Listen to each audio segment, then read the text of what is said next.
Bonjour à toutes et à tous, soyez les bienvenus pour ce bilan hebdomadaire à la Bourse de Paris. On va faire un point bien sûr sur la géopolitique qui impacte très fortement les marchés financiers. On fera un point sur les dernières actualités, aussi bien géopolitiques, macroéconomiques. Et on fera comme tous les week-ends un point à tête reposée sur les différentes valeurs qu'on suit. On va dire une dizaine de grosses valeurs du CAC 40, différents indicateurs financiers.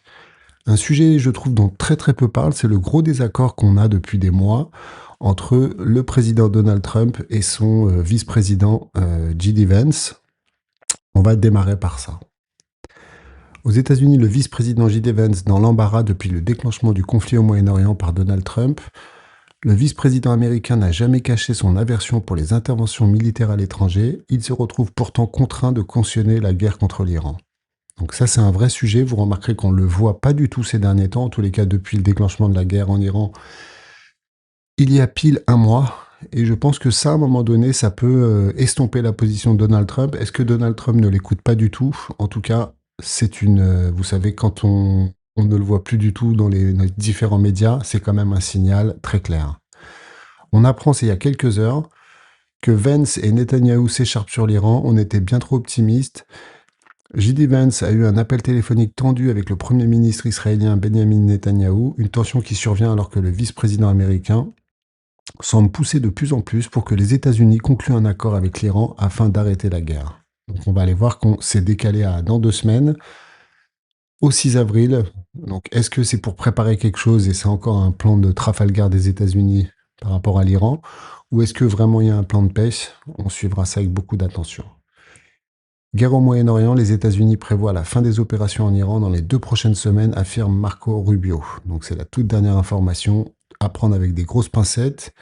L'Iran a appelé vendredi les civils à se tenir à l'écart pour leur propre sécurité des forces américaines présentes au Moyen-Orient, accentuant ses menaces envers Israël et Washington après un mois de guerre meurtrière qui déstabilise l'économie mondiale.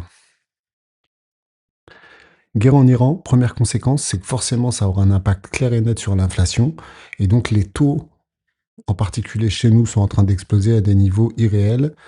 Les taux français portés à leur plus haut niveau depuis 2009, la crainte d'un regain violent d'inflation qui entraînerait une réponse musclée de la Banque centrale européenne a fait bondir le rendement des obligations à 10 ans de la France, éclipsant la bonne nouvelle du moindre déficit en 2025. Donc on a eu aussi les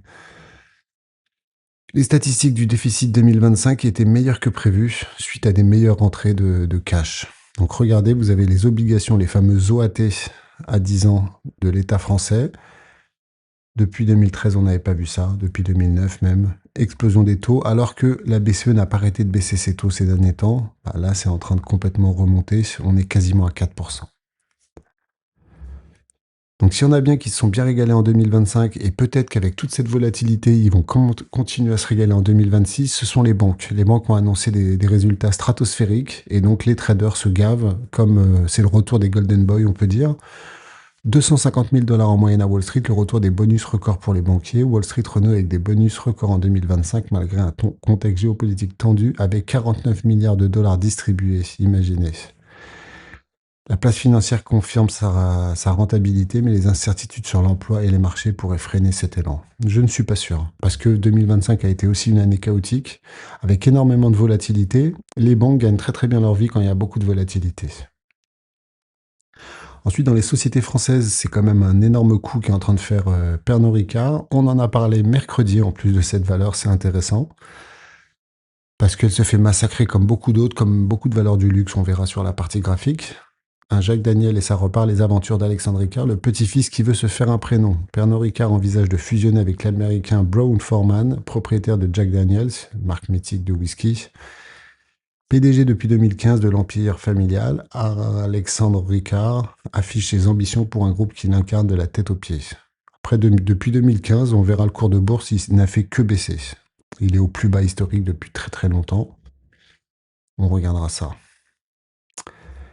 Guerre en Iran, la flambée du pétrole propulse les majeures pétrolières en bourse. On verra les valeurs qui ont bien résisté. Total a bien résisté, même s'il a fini en baisse la semaine. Il fait encore plus 3 ou plus 4%. Je crois que c'est plus 40% depuis le début de l'année. Et on verra qu'on a Air Liquide qui s'est très très bien comporté, qui fait mieux que résister. C'est une valeur classique qui résiste très très bien dans les phases compliquées. C'est typiquement la définition d'une valeur refuge. On ira voir ça. Si on regarde de manière globale, on a une explosion du pétrole à 114.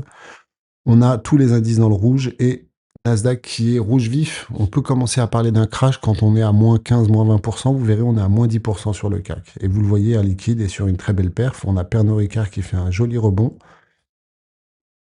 Le CAC 40, moins 5,49 depuis le 1er janvier, qui clôture à moins 0,87. S&P 500 fait pire. Vraiment, ça s'est effondré cette semaine. Il tenait bien les marchés US, moins 6,96. Qu'est-ce qu'on peut dire? C'est qu'on est en train de craquer. Regardez. Moyenne mobile 50, moyenne mobile 200. Là, il y a un gros signal. Le gros signal baissier, c'est si la moyenne mobile 50 vient crosser la moyenne mobile 200. Là, ça sera une accélération baissière. On se tenait à la MM 200 et là, on dirait qu'on craque complètement. C'est la même chose pour le Nasdaq. Moins 9,87, quasiment moins 10. Regardez, c'est en train de craquer du slip. Donc MM50, MM200. Est-ce que c'est en train de craquer? Après, ici, ça avait craqué avant de repartir dans une énorme hausse. Il faut se méfier, il ne faut pas tirer trop de conclusions sur le S&P 500, le Nasdaq. Il est coutumier des fameux V-bottom. Voilà, une grosse chute, boum, ça repart. Grosse chute, boum, ça repart. Grosse chute, boum, ça repart.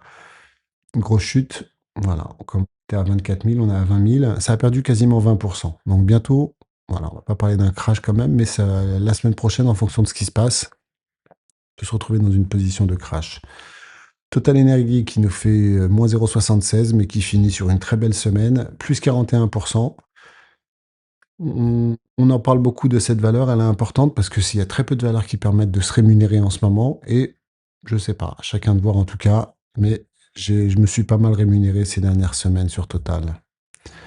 Ensuite, un liquide qui fait une très très belle performance, regardez. Lundi, ça a un peu chuté, et depuis lundi, plus 2, plus 1, plus 4,48. On commence à être sur des beaux niveaux. Est-ce qu'on va repartir sur une belle dynamique haussière? En tous les cas, là, regardez, on fait comme un W. Est-ce que ça repart à la hausse? Ce qui serait top, c'est d'aller chercher peut-être un plus haut historique. Je pense qu'autour des 190, 200 euros. Après, il y a des très très bonnes nouvelles bientôt. Vous savez, il y a l'Assemblée générale au début mai. Ils vont donner une action gratuite pour 10 actions détenues. Par exemple, si vous avez 100 actions à liquide, vous allez en toucher 10. Donc c'est quand même très beau. Après, moi, si ça explose, on en reparlera, mais en tous les cas, je partagerai ça à la communauté privée sur Patreon. Je n'hésiterai pas à prendre un peu de bénéfice sur Air Liquide. Surtout, on verra, il y a beaucoup de valeurs dans le luxe, tout ça qui sont complètement massacrées. Donc si on regarde le pétrole, il y a un gros gap haussier ici. Est-ce qu'à un moment donné, on viendra le combler? Moi, ma certitude, c'est qu'on viendra le combler. Peut-être ça mettra des années. Et ensuite, tous les gaps ont été comblés. Ici, on avait un gap, on l'a comblé. Ici, on a ouvert un gap, on est venu le combler. En comblant ce gap, on a ouvert un gap. Et je vous ai dit, c'est bizarre, mais pour moi, ça va repartir à la hausse. On va venir au moins combler. On a comblé. Donc, tous les gaps ont été comblés. On a fait 1, 2, 3. 3 gaps de suite. Les 3 ont été comblés. Jusqu'où on va après, maintenant, j'en sais absolument rien. Maintenant, si on prend du recul, hop, ah, le RSI commence à se retourner, hein.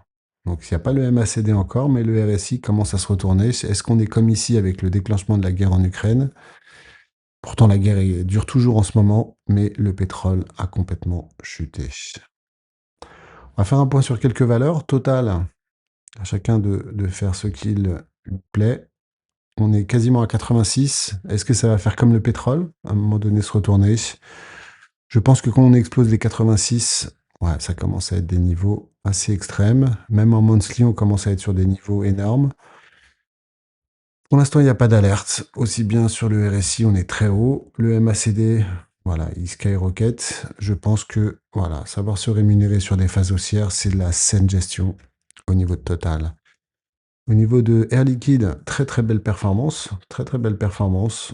Et on a du mou pour moi au niveau du RSI, il n'y a aucun signal de surachat. Par contre, on surveillera si on explose les plus hauts historiques à 190, on va dire, dans ces eaux-là, et qu'on se retrouve comme ici. Quoi qu'ici, regardez, ça avait fait 70. Elle est tellement... c'est vraiment une valeur qui résiste super bien. Et donc, regardez ici, on est venu s'appuyer sur la MM50. MM50, je suis en mensuel. MM50, à chaque fois, c'est des bons niveaux. Et ici, moi, je l'attendais un peu plus bas pour éventuellement acheter. Elle a rebondi juste avant. Peut-être qu'elle repart sur un très très beau cycle. Et là, en mensuel, hop, peut-être un Golden Cross à venir. Donc Air Liquide, wait and see pour l'instant. Ensuite, Vinci. Leonardo da Vinci. Donc là, qu'est-ce qu'on a? On a peut-être un mauvais cross, un dead cross sur le MACD.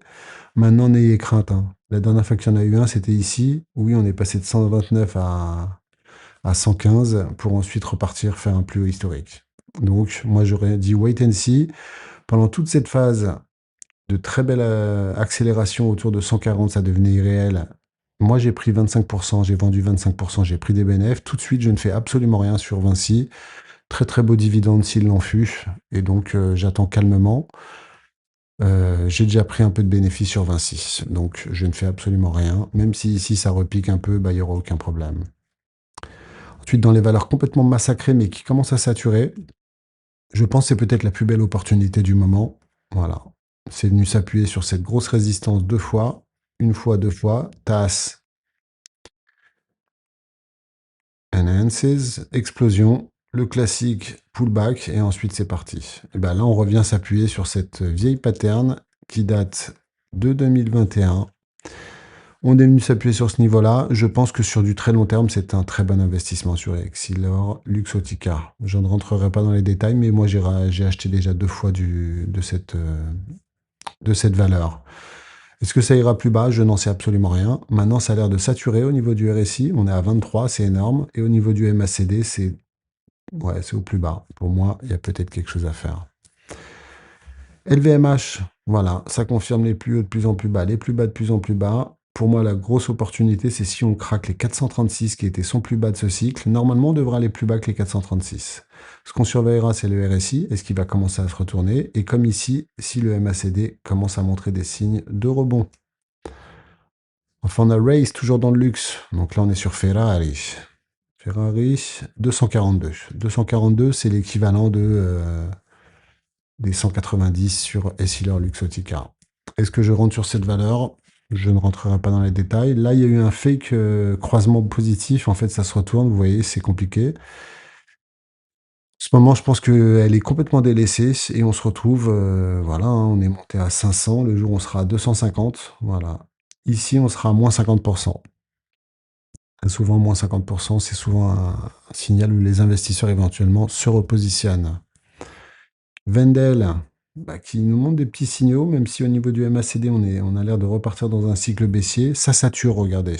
Autour de ces niveaux-là, des 75, sur les 5 dernières années, on est, voilà, on est un peu au milieu de nulle part au niveau du RSI. J'aime pas trop les 37 de RSI. En général, quand on va dans cette zone, on a tendance à aller à 30. Donc, stand-by. Après, c'est une valeur qui donne un très beau dividende. Thermador, on est dans un triangle de compression depuis plus de 5-6 ans.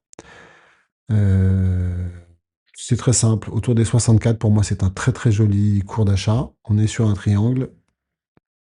Le RSI, pareil, au milieu de nulle part. Je pense qu'il a besoin d'aller un peu plus bas. Et un peu plus bas, pour moi, ça l'envoie autour des 64. Moi, c'est une belle valeur industrielle. Dans ce contexte de crise actuelle, c'est une valeur qui peut résister, qui a toujours fait de la croissance, beaucoup par acquisition au fil des ans, mais une belle valeur de fonds de portefeuille, je trouve, avec une très très belle opportunité si on se retrouve, si et seulement si on se retrouve sous les 65. Voilà, à 65, je ne ferai pas la fine bouche, titre perso.